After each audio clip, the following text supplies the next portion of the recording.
Dr. Rittrell. Welcome to the show. So, today we're going to talk about a topic that is, I think, extremely important in the history of this kind of intellectual current in Western esotericism. I think it's actually a topic that's um, probably just as integral to the timeline as its original reception in antiquity.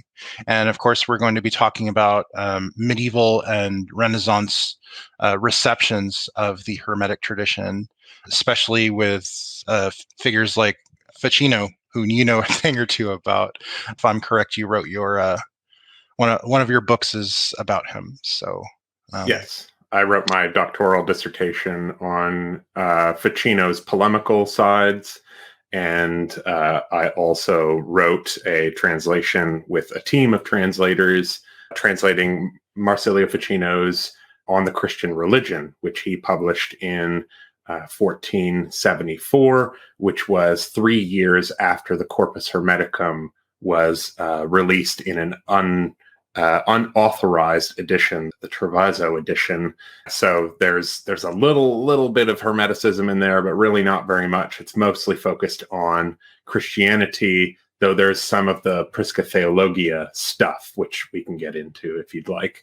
But yeah, I've had my nose in books about Ficino for about the last 4 years, so I do know a thing or two about that particular Renaissance magus. absolutely. And I think what we're going to just jump into is the Corpus Hermeticum, Hermeticism in general. So on the show, the first thing actually we tackled probably the first few episodes was the Corpus Hermeticum, mostly dealing with the reception in antiquity. However, I like to tackle how this collection was received in the medieval and Renaissance periods. The story of how the Corpus Hermeticum made its way to the West and the subsequent impacts it had on Western culture via, as you say, Ficino's translations, is arguably as important as its impact on its original milieu. However, a prolegomena is an order, that of the rediscovery of Plato and the general trend of Platonic orientalizing in vogue at the time. The reinsertion of Plato into the Western canon, also via Ficino. There are fundamental shifts in the intellectual and theological thought of the time. So, can you describe this intellectual milieu that resulted from this for the audience? Yeah, so usually the frame that's given in order to deal with this issue is the encroachment of the Ottoman Empire upon the Byzantine Empire, which ultimately ends in the conquest of Constantinople in 1453. And with the conquest of that particularly illustrious city, there was a great outpouring of Greek scholars fleeing from Constantinople with the books that they had preserved there. And so in fleeing, they went to the nearest place where they thought that they could find refuge, which was in Italy, particularly in Florence, where there was a kind of resurrection of Greek literature already underway. And so this really ties into that more general movement of Italians being interested in Greek literature. But we're also in the age of Cosimo de' Medici, and that's where we get the financial power in order to fund a movement like this, and that is a movement of translation. So Cosimo had Ficino as what you could call his court philosopher or court magician, if you will. That might be a bit of a stretch, but he was a magus in one way. But he was also a Catholic priest, and he was a translator and a humanist philosopher. And so he kept Ficino around, put him up in a villa, and had him translating the books of Plato, which were coming in from the Greek East. Now, in the 1460s, probably at about 1460, 1461, we don't know exactly. We know when he finished. Ficino is asked to put aside the translations of Plato for a brief time and to turn his attention to this much shorter work, which was what we call today the Corpus Hermeticum. I believe he translated the first 14 books, and he entitled it after the Poimandres. He gave the whole collection the title of Pimander. And this would be the West's first look into the Corpus Hermeticum. However, they didn't get Ficino's edition that he had made by hand in 1463. Most people in Europe inherited the 1471 Treviso edition, which was printed without authorization from Ficino and contained many, many mistakes.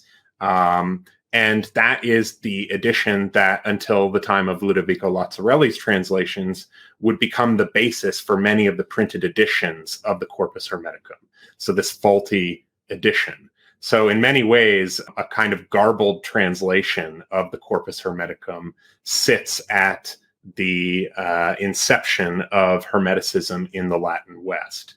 Now, there was another work before the Corpus Hermeticum, which we today consider as part of the Corpus Hermeticum, such that, for example, the Hermetica collection by Brian Copenhaver includes this work at the end, and that is the Hermetic Asclepius.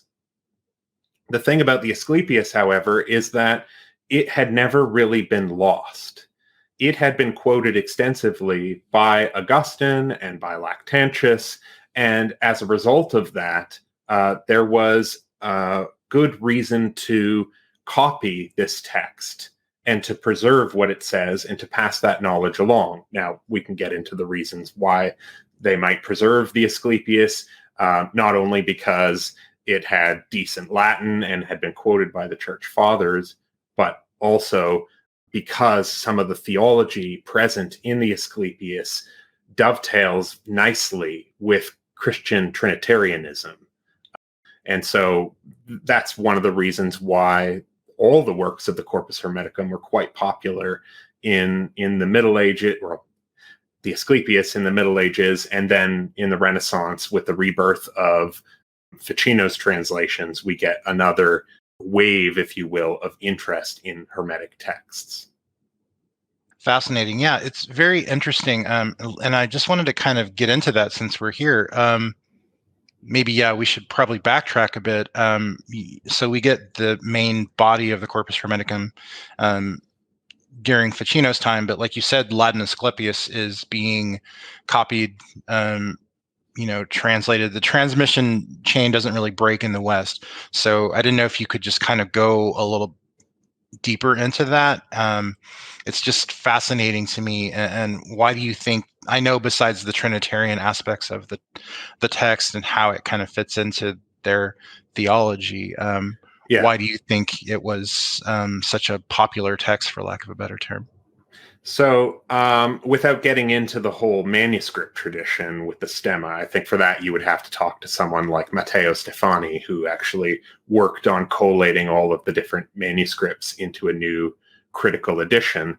And that critical edition is what currently my translation team is working on in producing a new translation of the Asclepius, which is, it's different enough from the Copenhaver version. It's not terribly different, but it is quite an alternative reading, if you will.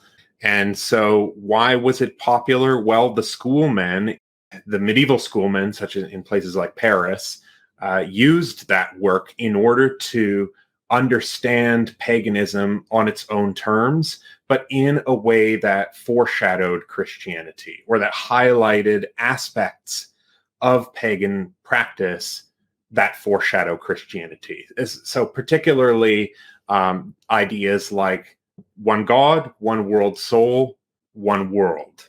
And that's a very common thing that is highlighted in discussing the Asclepius. But there's a lot of material in there that can support that worldview. So it also has a lot to do about the immortality of the soul. There is a lot about how the quality of the souls of different people, all souls are one, but all souls are not of the same quality. That's an important message in the Asclepius. And so that we have people who honor and revere the gods and have pietas. They are pious, they are devoted, they perform the rites that are sacred to the gods. And then there are people who are impious, and that fundamentally what we do in life carries on. It affects, it colors our soul, and that carries on after death, such that the Hermetic Asclepius gives us a quite clear vision of hell, and of punishment, of whirlwinds of fire, and of being dragged through the elements, and of continuous rebirth as a punishment until the soul will come to the realization that all is one and one is all, and that is fundamentally the gnosis that the character of Hermes Trismegistus is imparting to his disciples. The dialogue takes the form of 4 sages having a secret dialogue away from the masses. And so we have Hermes Trismegistus, who is the chief initiator. And then we have the characters of Asclepius, named, this is like a Greek interpretation of Imhotep. And then we have Tat and Amun. We don't want to think of these as a council of gods. That's not what's going on. It's a council of sages using the names of gods as their priestly titles.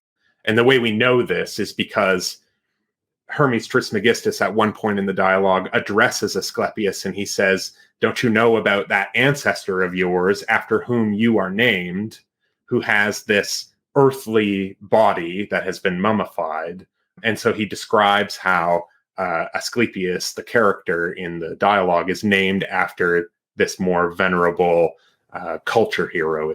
But the reason why it was preserved in the Middle Ages is primarily because it was cited by the Church Fathers, and because its material was not so offensive that we could write commentaries. So the schoolmen wrote things like the Glossae Super Trismegistum, which is a full academic scholarly commentary on the Asclepius, but using ideas from the Church Fathers and using ideas from the classics that people in antiquity certainly would not have used. So it's a very interesting reconceptualization or rereading of the Asclepius from a Christian point of view. And there is definitely parts where Christians are uncomfortable, particularly in the bits about the animation of the statues. I was going to bring that up. Yeah, I mean, that's one of the main areas of argument among Christians as to whether Hermes Trismegistus is this great sage of the Prisca Theologia, or is he a sorcerer and a wizard who teaches talismanic magic and the animation of statues by calling down demons fundamentally into these images and causing them to speak or to prophesy or what have you. This is a huge part of the Asclepius, because this is the purpose of man is to create a kind of cycle between man and the gods, where the gods make man, but then man is in this earthly vessel, and they can act as a bridge between the noetic and the material world, and they build the icons or the images or the statues that then have the capacity to receive the souls from the noetic world. So man is made, and then man creates these images which then draw down the power of the souls from this higher noetic world. They're called ousiarchs in the Asclepius. They make this distinction between the sensible gods and the noetic gods. There are gods that we can see, and then there are their forms that are behind them. So, for example, Jupiter, the planet, would be a sensible god. It's one that we can see with our eyes. But laying beyond that planet or that star of Jupiter is actually Jupiter, the god. And so gods have these kinds of layers to them. And that is another theme that we get very commonly in the Hermetic writings, particularly the Asclepius, is that the one is all and the all is one. And that they are so profoundly interconnected with each other that they can't be disassociated. So there's no real argument for divine simplicity, you might say. There is an appeal to the complexity, the interior complexity of the one, and that you cannot privilege the many or the one over one another because they are profoundly interconnected. And so that is that's in the opening of the Asclepius, and really it's a kind of grab bag of natural philosophical and metaphysical ideas, and also religious exhortations to piety and religion. And a lot of that stuff just fit nicely with Christianity, not in a way that was perfect, such that they could just simply efface the pagan elements of it entirely and iron them over with Christian bits, but that they wrestled with that text as a kind of academic exercise, and also dealing with some of the philosophical ideas in it too, because there are certain natural philosophical bits, like how do you classify the world, what we would call taxonomy today. So the world is divided into genus or kinds, and species or forms. And so in this, there's a kind of science of understanding the world through taxonomy. There's also little jabs here and there at other philosophers for what they believe. So, for example, the author of the Asclepius does not believe that a vacuum is possible. He thinks there's other philosophers out there, like the materialists, who believe that there's nothing but atoms and void, for example. And he's saying, look, there is no void because the whole world is filled with divinity. There's a kind of divine pneuma that they get from the Stoics that permeates all things and that binds all things together into one great thing. And so these are concepts that are explored in the Asclepius, and that is one of the reasons why it was read and commented on in the Middle Ages at the University of Paris, for example, in a scholastic manner.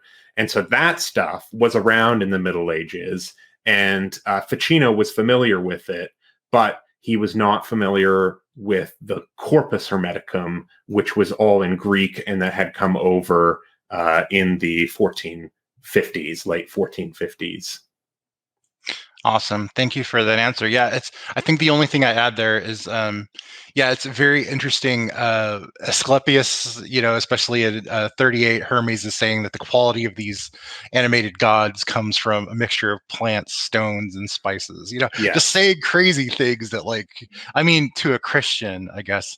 But this is very par of the course, right, for magical and philosophical thought at this time, especially I can see it at home with somebody like Iamblichus, right? So but then like you were saying, there's eschatological moments in the Latin Asclepius that are very much at home. I was talking to Justin about this when we were talking just generally about the Latin Asclepius, that you have aspects of almost a hermetic apocalypse, right? There's eschatological points in Latin Asclepius 24 through 26 that is almost like the little apocalypse in Mark 13, right? So they're dealing with persecution, sacrilege, destruction, shutting down of temples.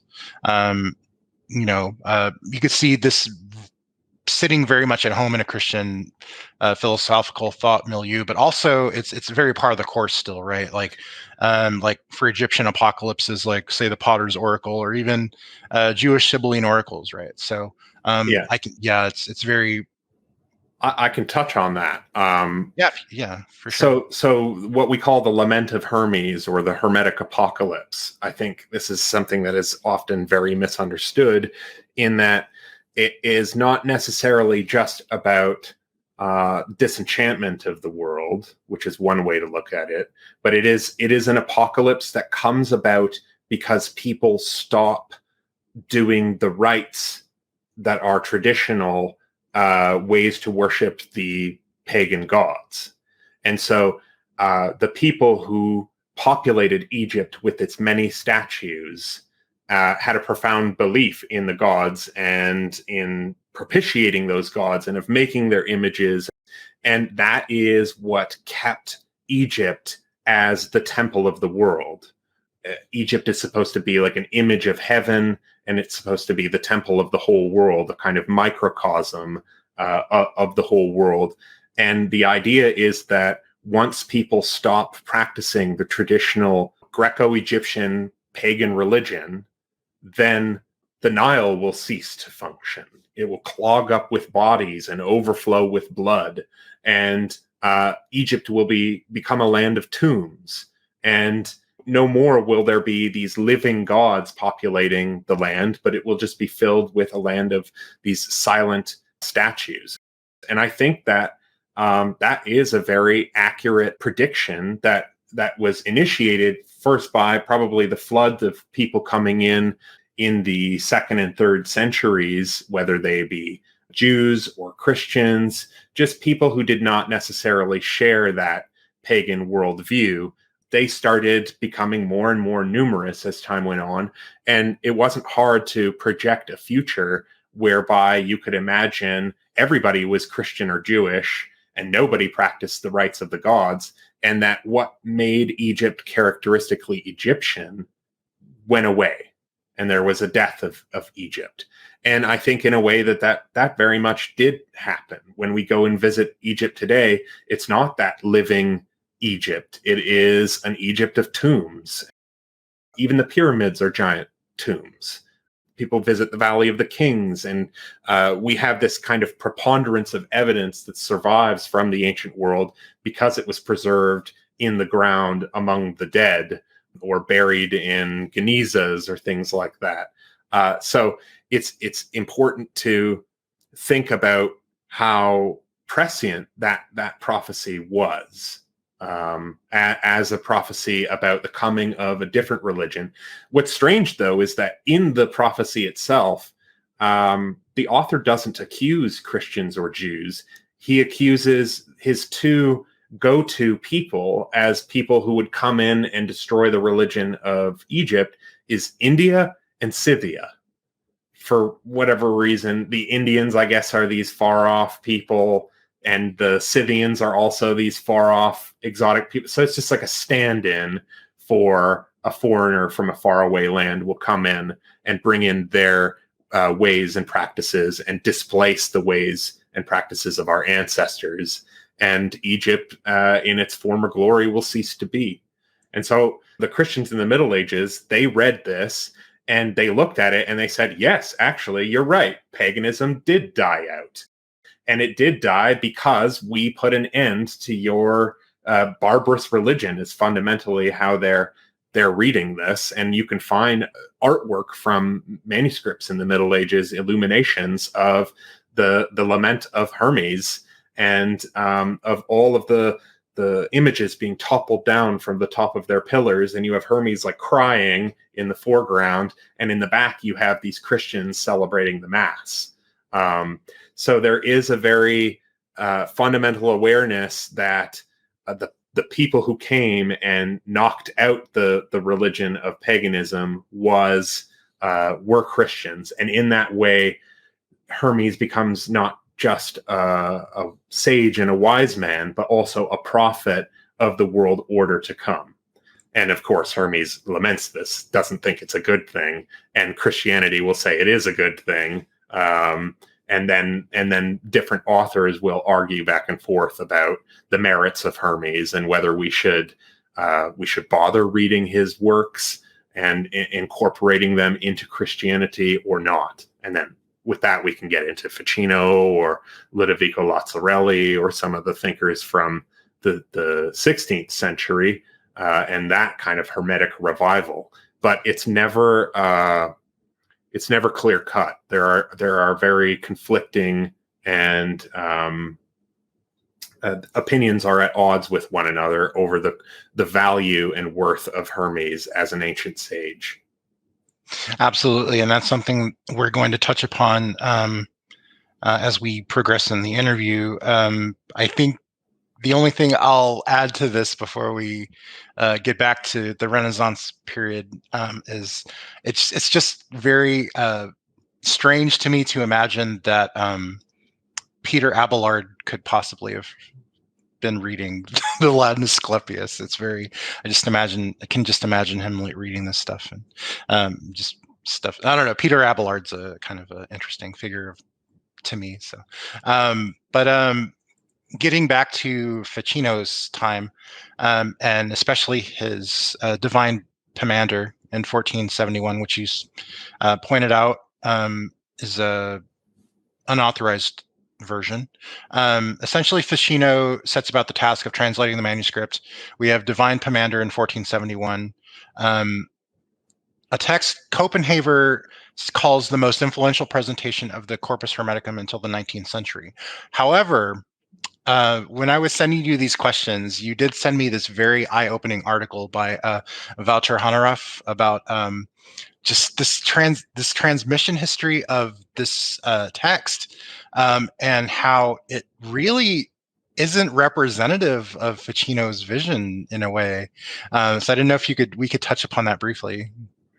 Yeah, I mean, there's not terribly much to say that we haven't said already, but just that his manuscript copies, I suppose, were passed along to a publisher who published it without his permission, and he had so this ended up being put into print. And remember, this is like the first century of the printing press in Europe, and so to put something into print is a big deal because you are spreading it far and wide. And so that Ficino had a lot of bad luck with printers. One of his letters, he accuses in Florence, he says, "We have no printers here, only misprinters." And it's something that he dealt with a lot in his life, is people messing up his work.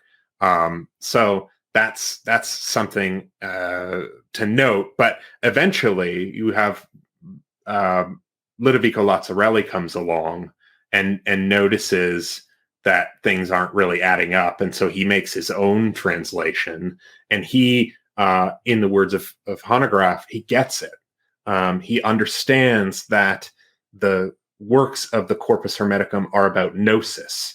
And that's not something that Ficino understood really when he was translating it. He kind of got it because of his work with Platonism, but he didn't fully understand because he thought that these works were far more ancient than they were, and that Plato was downstream from Hermes, when in fact it was Hermes who was downstream from Plato and from antiquity, the imperial Roman period and late antiquity, and where this concept of gnosis was very, very pronounced and important in a way that it was not as important in Plato. Of course, divine revealed knowledge is important in Plato, but there wasn't the same emphasis on gnosis as there would be in the Corpus Hermeticum. And so that's really the main issue with Ficino's interpretations, is that unlike the Ludovico Lazzarelli versions, he didn't get quite to the nut of it. He just came shy of understanding that it was about this kind of philosophical revealed knowledge that opens the mind up to pure nous. Yeah, it's it really harkens to the topic that I want to discuss a little bit now, which is very important, obviously in Ficino and others during this period of time. We have this actually harkens to a discussion that I had on my very first episode, just the concept of ancient barbarian wisdom, but I guess putting a new spin on it with this Prisca Theologica concept. So could you talk a little bit about Prisca Theologica? I know it's a very perennialist kind of thing. And yeah, though I can even comment on that, right? Like, so I would say that Prisca Theologia, perennialism is more trying to say that there is a timeless, eternal truth to all religions, right? Whereas Prisca Theologia is an attempt to understand the historical trajectory of that timeless, eternal truth. So they're not exactly the same thing. One is positing this timeless, eternal truth that is ahistorical, and the other one is trying to understand it within a lineage of, as you say, barbarian sages, of non-Greek philosophers, if you will. That is what we mean by barbarian wisdom. And that idea for Ficino comes from Proclus first. It's Proclus who devises that idea, and it is a lineage that includes Zoroaster, Hermes Trismegistus, Aglaophemus, or rather Orpheus, Aglaophemus, Pythagoras, Plato. Sometimes I think there's Musaeus thrown in there, and that knowledge then becomes, Hellenized. It becomes intelligible to a Greek audience, and that is what the Neoplatonist philosophers in the imperial period and in late antiquity are tapping into. This idea of Plato as revealed Oriental wisdom. So that's what Hanegraaff calls Platonic Orientalism. And again, it's not saying that Platonic Orientalism is the perennial truth, but that Platonic Orientalism gives a historiographical framework to understand the movement of perennialism through history. And Ficino takes up that idea from Proclus, and Ficino has his own work called The Platonic Theology on the Immortality of the Soul, where he is flirting with the idea already that there is a lineage of sages. The problem with Ficino is he changes his opinions throughout the years as to who is the supreme font of wisdom and who is downstream. And often this arises as a problem because of Moses, right? Moses is this ancient sage, but Pico della Mirandola, who argued that there was no writing before Moses, that, we have the 5 books of the Pentateuch. That's our earliest work that we have surviving in the Renaissance. And so before Moses, there is no writing, at least that we know about. And therefore, it must be that Moses is the most ancient sage, and that the later sages who wrote things came in the wake of Moses. Because how could they have written anything down if writing was an invention beamed from God's mind into the mind of Moses on Sinai? And so there are times at which in the early phase where Ficino thinks that Hermes Trismegistus is the most ancient prophet and thinker. There are many Hermeses, of course, in keeping with the teachings of Abu Mashar, who states, I think, that there are either 5 or 3 Hermeses. But in any case, Ficino argues that in an early phase that Hermes is at the font of the wisdom tradition, and that Zoroaster comes after, and then Moses, and then you have subsequent thinkers. And different theologians will argue back and forth as to who the font is. Eventually, Ficino changes his mind for Zoroaster. And what he thinks is Zoroaster is the Chaldean oracles. So the Chaldean oracles become a kind of pseudo-Zoroaster, or like a survival of Zoroastrianism. And there's clearly a relationship between Neoplatonism of Plotinus and Iamblichus and Porphyry, and the writings of Dionysius the Areopagite, who's an important character in all this. Ficino actually thinks that all of the Neoplatonists stole their ideas from Dionysius, because he doesn't know about the idea that it's a pseudepigraphical work written in the 5th or 6th century AD. So to him, all of the later Platonists are taking their ideas from Dionysius the Areopagite. So that's something to consider. But what is interesting, at least to me, is that this is one of the first attempts to lay out the history of philosophy in a critical way. It's not correct necessarily, but it's the best that he could do with the information that he had at hand. And in that regard, he sets up a kind of scaffolding for doing intellectual history about revealed knowledge, about gnosis and Platonic Orientalism and all of this stuff, which then becomes much more refined in the 16th century. Fantastic. Thank you for that amazing answer.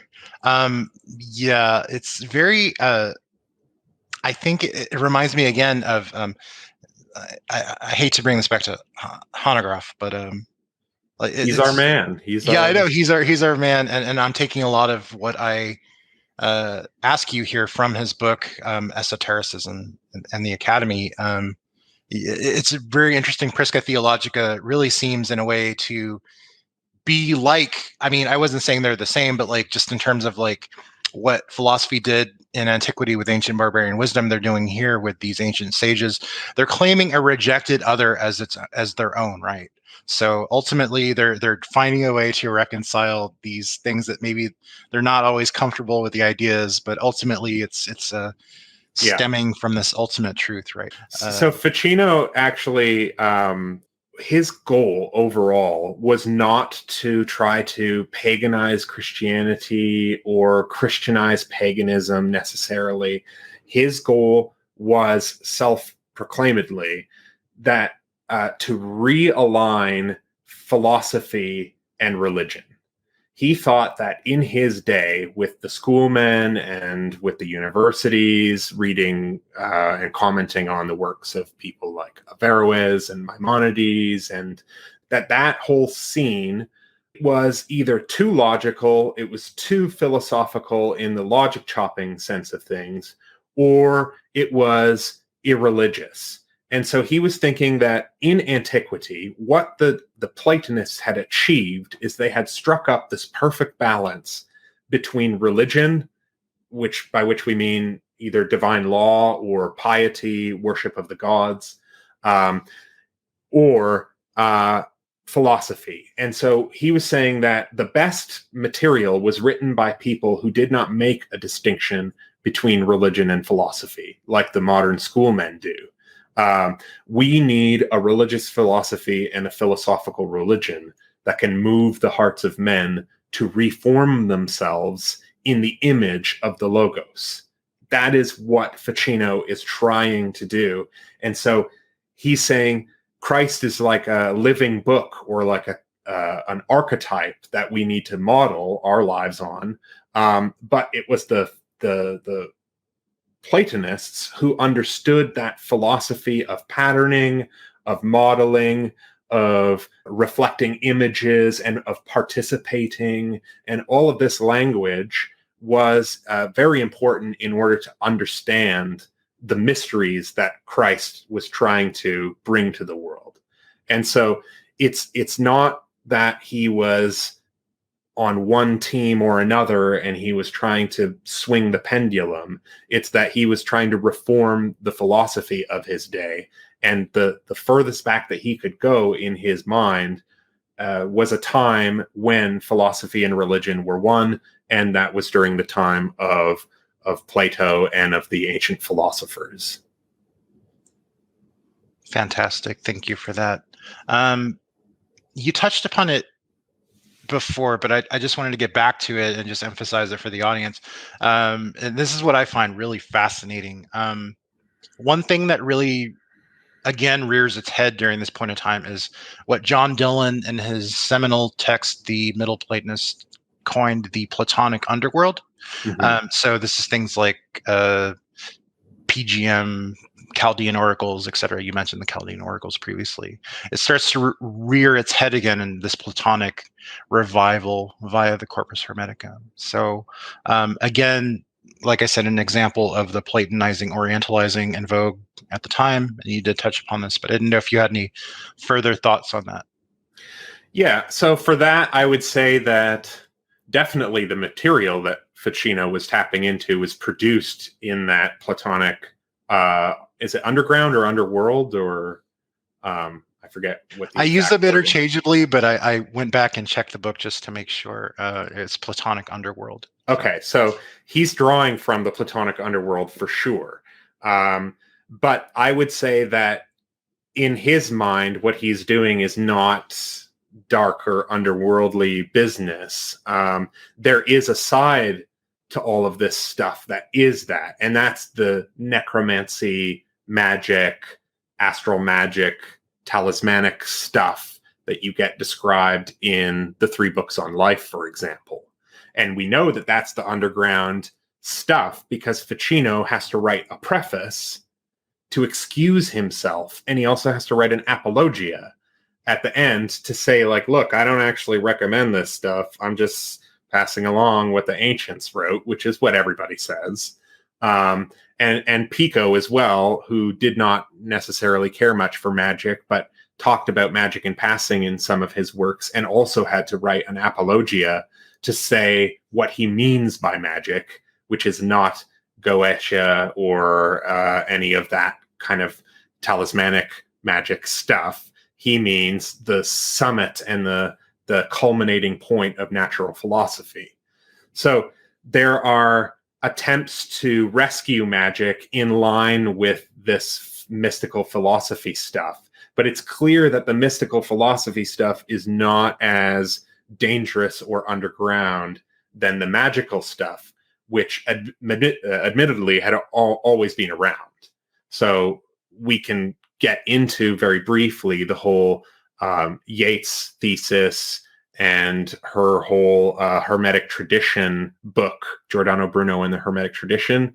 She, in that book, argued that Ficino's translations of the Corpus Hermeticum sparked a kind of Hermetic renaissance, of which magic was its main component. But there was no magic in the Corpus Hermeticum as we understand it. There is some magic, debatably, in the Asclepius, but that had already been around. And then there is all the works like Picatrix and On Images, those kinds of grimoire works. Those had already been around. So we can't really say that translating the Corpus Hermeticum had an effect of creating or reviving the Platonic underground or of a Hermetic tradition. But what we can say is that it caused people to reevaluate old texts and old strategies in a new light.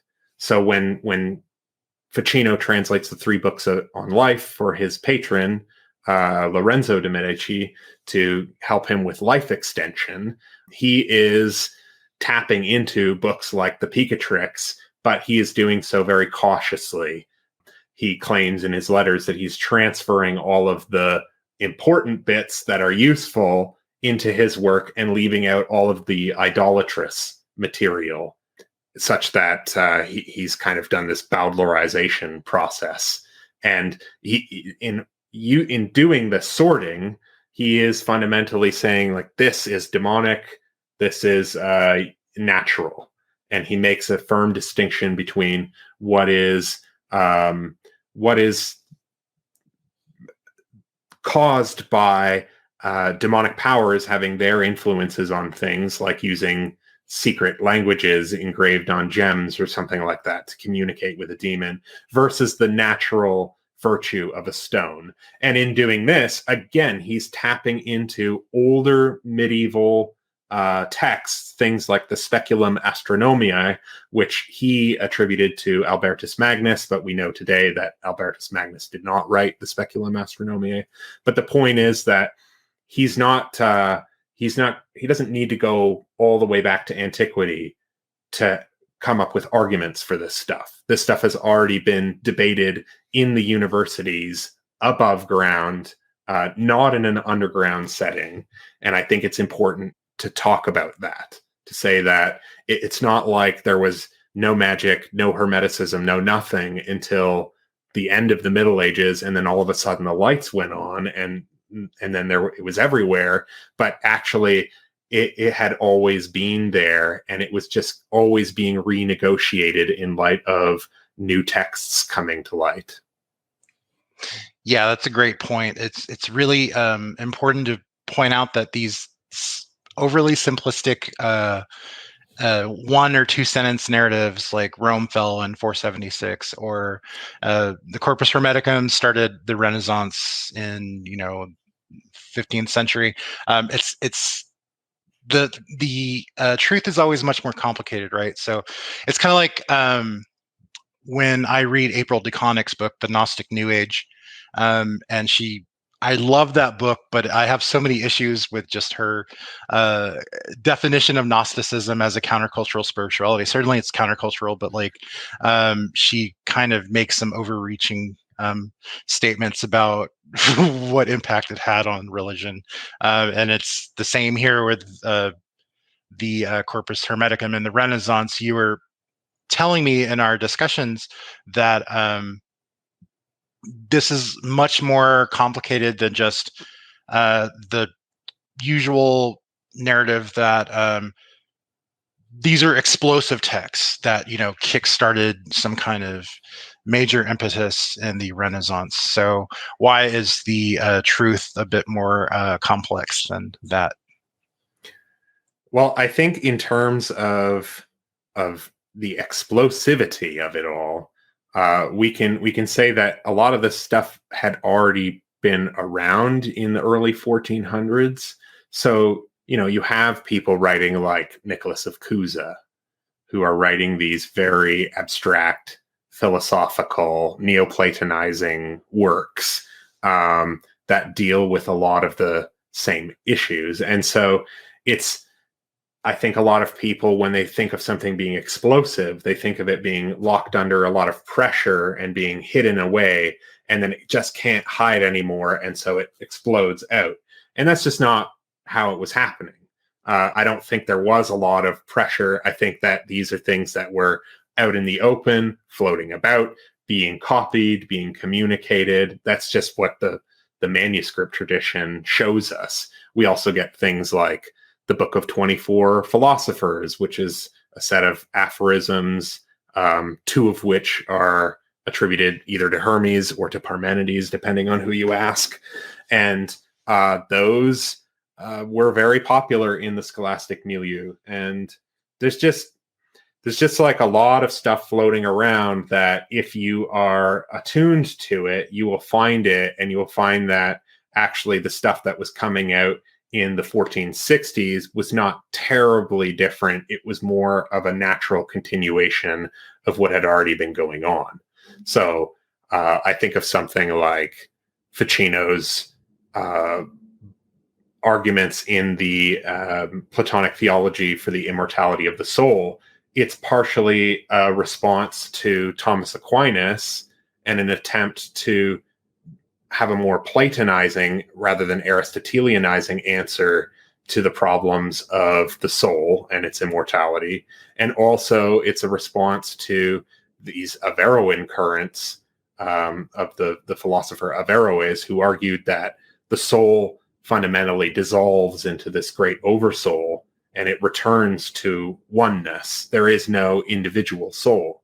And Ficino finds that idea very offensive and thinks that the soul is created by God as a kind of image or reflection of God, and it is immortal with God. And so the soul, when upon the death of the body or the retraction of the body, returns to be with God, but it doesn't it's not annihilated in God. It retains its individuality because it is this immortal spark.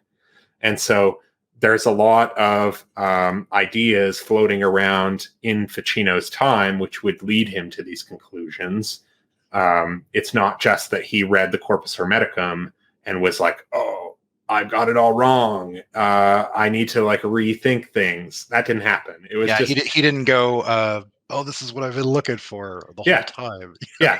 He saw the concord between Hermeticism and Platonism, and so he posited that they had a common source in the Prisca Theologia lineage, but he didn't. It wasn't really new to him. It just had to be articulated in a clearer way. He actually like had to reinvent a lot of the scholastic jargon in Platonizing terms, such that, and this is what you get from Allen and Hankins's translator notes to their translation of this massive work, is that you often have to translate in your mind out of this Platonic language that he's using to try to see what scholastic terms he's covering over, because he's actually using these scholastic arguments that have been reskinned, if you will, with Platonic language, but they're still the same problems and debates that were floating around in the scholastic world in the 15th century. And so, yeah, I don't really see it as an explosion or of mass change. I see it as some change amid a kind of sea of continuity. Well said. Thank you for that answer. Dan, this is your subjects here. I get a little bit hazy. So if there's anything else you want to touch upon in terms of this time period you feel the listeners and viewers should know about, feel free to do so. Maybe just to wrap things up very slightly, I could say that if people are interested in looking at the true Hermeticists, the people who really were gung-ho about Hermes at this time period, you have to check out Ludovico Lazzarelli's Crater Hermetis. And I think it's being republished. So I have a version of it, the translation by Honograph. And I think it went out of publication, and now on Amazon it's worth like $1,000 or something. But I think it's being republished, and therefore the price should drop back down again to an affordable level. But there in Ludovico Lazzarelli, you get this real synthesis of Hermeticism, of Christianity, and of Kabbalah all together in a way that Ficino had not necessarily done it. And then when you have Agrippa lecturing as a university professor, he is lecturing using Lazzarelli's translations. So people who are really interested in the whole arc, the magical arc that leads through Agrippa, they should definitely check out this work by Ludovico Lazzarelli, because it will help them understand Agrippa in a better way, I think, even than Ficino. Awesome. So everybody go check those out. I have a final question if you have time. Yes. Perfect. So there's this concept, again, getting back to Honograph, of rejected knowledge, right? Mm-hmm. And I think what you're doing with your channel, along with Earl at the Schwepp, Stephanie at Rejected Religion, her concepts of, rejected religion and knowledge. I think what you're doing is very important in terms of restoring that memory. But I wanted to ask you just personally, why you think it's important to restore the memory of this rejected knowledge. Right. That's a really good question, because I don't know that I necessarily 100% agree with the rejected knowledge theory of esotericism. I think it's like one good lens for understanding esotericism in the West. But the fact is that there is esotericism around the world, and it's not rejected knowledge everywhere. So what is it that holds the Western esotericism and the non-Western esotericism in common if it's not the rejected knowledge category, right? But that's a huge area of debate. I really like the approach. When I teach this in class, I try to just teach all of the perspectives on esotericism. So like the Antoine Favre perspective, and then the Honographian rejected religion, rejected knowledge perspective. And then I really like the perspective that the Schwepp deals in, which is the mode of discourse. That esotericism is about a mode of discourse of hiding things as you reveal things. And it's this kind of 2 steps forward, 1 step back, always concealing what it is that you're trying to reveal. And by doing so, you give value to that thing, which would otherwise not be accepted at face. And so it's a way of increasing the value of your propositions by hiding them in a certain way. And I think that has value in one way, because you can use that as a technique yourself to hide important concepts. For me, the important concepts are things like simple piety and, striving toward the good and those kinds of very basic Platonic kind of principles.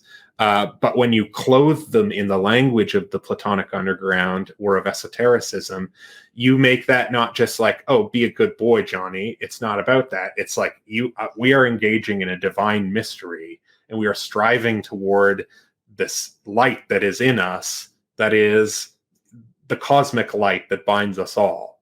And so you can make something that seems banal or pointless into something that is profound. And I think that is some of the power of esotericism. And then the flip side of that is the defense mechanism.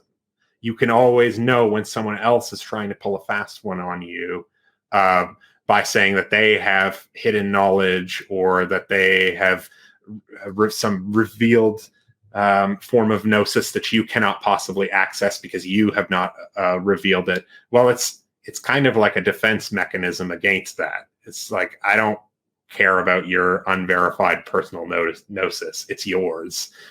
Just as you won't probably care about mine, and I'm not going to try to convince you that what I experienced is the universal and that what you experience is universal, and then we're going to argue about it. I think it has, when you understand esotericism as a mode of discourse, it has an element where you can use it to increase the value of your propositions, and you can also defend yourself against the kind of power games that other people play by using esotericism to increase the value of their propositions, which you may or may not agree with. So hopefully that helps. Oh yeah, no, that definitely helps it. So until next time, I want to let everybody know that I appreciate each and every one of you for watching, whether it be now, whether it be in the future, whether it be 5 years from now. I appreciate every guest who lends their time and expertise. It means a lot to me, especially with a noob channel like mine. Just take care, be a voice for the voiceless, and work on your theurgy, and we'll see you next time.